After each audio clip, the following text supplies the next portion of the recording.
Hello, it's Antonia back for another parking lot tutorial. Sorry, I got a lot going on here and I'm just trying to adjust without having to make this video for the 1000th time. I promised this video out last week sometime.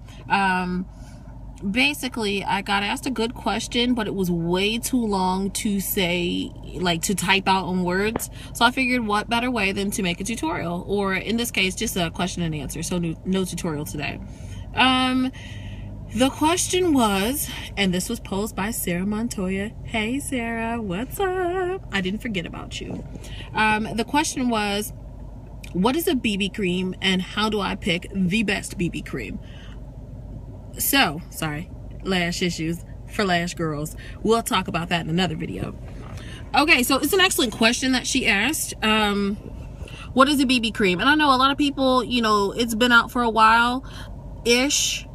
Over in the States, it's been out for years other places, and I feel like we have a handle on what a BB cream is, but I'm going to break it down and give you the realness on what a BB cream truly is.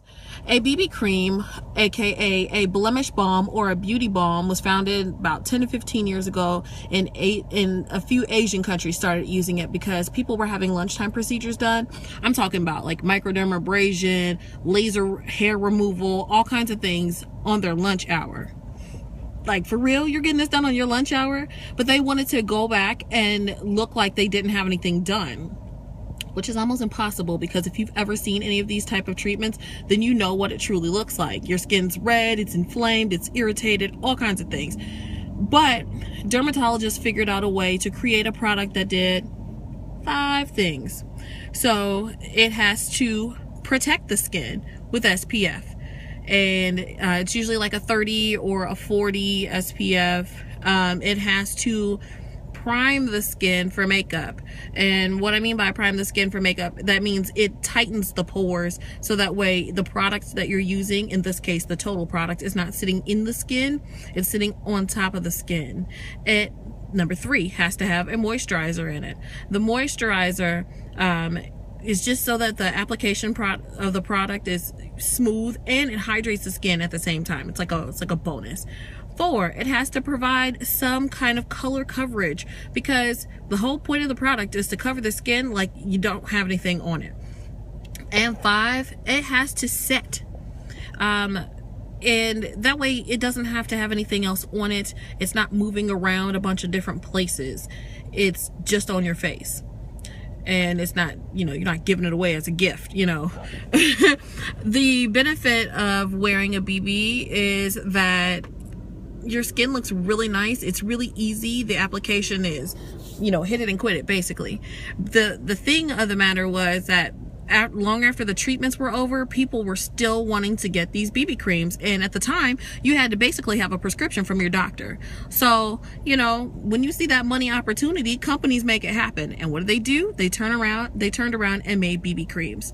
Now, those are beauty balms. Blemish balms are slightly different, because blemish balms usually have an like a salicylic or a willow bark. It's basically an acne treatment tied down into it, so that way it's treating acne at the same time.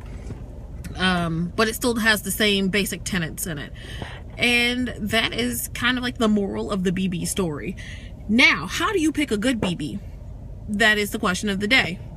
Picking a good BB really is just based on your skin type. You need to pick something that's skin type oriented. So if you're dry, then you don't want to pick a mattifying BB. Hands down, it's just not going to happen. Like, that's not going to be the love of your life. And if you're oily, on the flip side of things, you don't, unless you love to be dewy, and me as an oily person, I'm not about that life, then you're going to want to pick something that's more mattifying. So the other question is, what are some good BBs?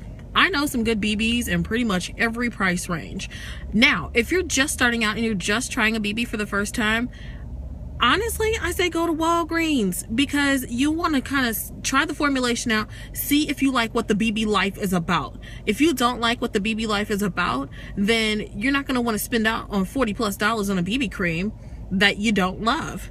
I would rather you start out at the drugstore, see if you like how the product integrates into your life, see if you like the wearability, and then move from there. Yes, there are a few differences with drugstore BBs and like department store or prestige BBs, if you will. Some are going to give you more coverage. Some are going to wear a little bit longer. But honestly, you just need to figure out if you like it first. Don't plunk down a whole bunch if you're not sure if you like the style of product. Now, in the realm of conveniently located BBs, I really like the Maybelline Dream BB. That's the glowier one. Even though it's glowy, I set that mug with some powder and keep it moving. And I also like the Dream Pure BB from Maybelline. L'Oreal has like a Miracle Blur one, which is really nice. NYX, do they have a BB? I feel like they have 1 or 2 BBs. Don't quote me on that. But yeah, there are a few brands that I really just enjoy when it comes to the BB life.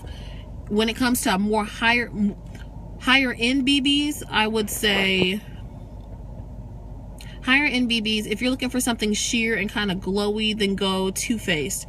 If you are fair to medium and you just want a little bit of love in your life as far as a BB, but you wanted to have like more organic properties, I'd say Boscia, because Boscia products are made in a clean room, and until you open it, nothing has touched it, and it's organic. Oh man, I'm blanking on the name. Origins makes a CC. We'll get into that another day, but it's basically doing the same premise. Or their Vitazings moisturizer. Really good BB. Smashbox makes a really, really nice BB cream. So does YSL, Yves Saint Laurent. Hourglass makes a nice one. Who else has a nice BB? Oh, Urban Decay. Get on it, kids. There's a lot of BBs out here, so I don't want to bombard you with all of these different possibilities. For women of a different skin tone with a little bit of extra melanin going on in their life, then I would say try Iman. Iman has a gorgeous one.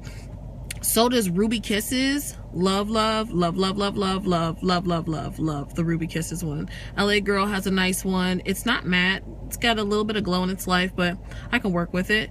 What else do I like? I wear BB creams pretty often, so I'm trying to figure out what I like, but I can't remember if you really want to know. So let me know if you want to see a tutorial on what your BB life could look like. If you're like, I want to be more than a BB, but I only really want to wear a BB, I'm a little scared to jump into a foundation, I can show you how to mix a really nice pressed powder, get your BB life on track, and look like something. Not saying you don't look like anything right now, but wouldn't you want to look like a little more of something?